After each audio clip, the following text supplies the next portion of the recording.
Chemistry मास्टरचा सगळ्यांना नमस्कार. आपण थर्मोडायनामिक्सचा आता 61 नंबरचा प्रॉब्लेम बघतोय. त्यांनी काय काय दिले समजून घ्या. एन्थाल्पी ऑफ कंबशन दिले कुणाची तर इथिलीन गॅसची. इथिलीन गॅस म्हणजे कोण?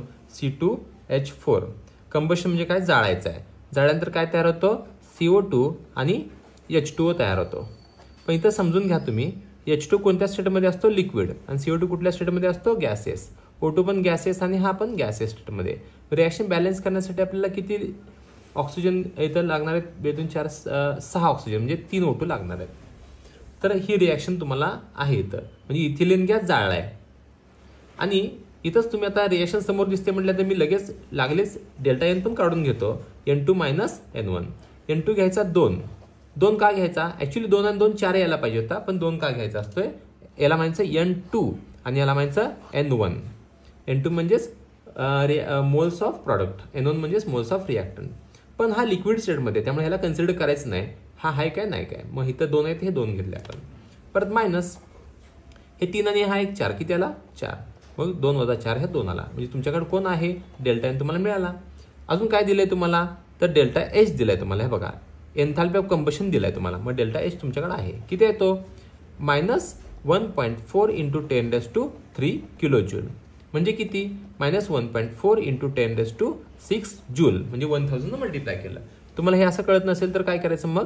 -1.4 हा पॉईंट 3 घर पुढे सरकायचा. म्हणजे बघा, हे जूल किलो जूलमध्ये आलं, म्हणजे असे 3 पॉईंट पुढे सरकला. 1 2 3 आणि जूलमध्ये कन्वर्ट करताना अजून 3 घर आहे. 1 2 3 म्हणजे हे जूलमध्ये आलं बघा. परत आपल्याला काय तर आर माहिती आहे आणि टी माहिती आहे. टी किती आहे आपला? 298 केल्विन आहे.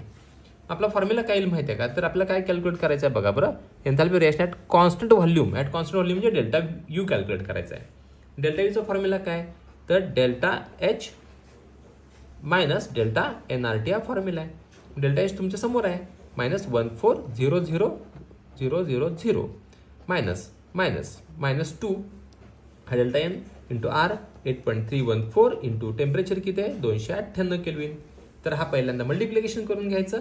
मग हे बघा किती येते? 14000000 मायनस मायनस काय होतो? प्लस होतो. तर ह्याचा ह्या तिघांचा मल्टिप्लिकेशन येतो तो 4955.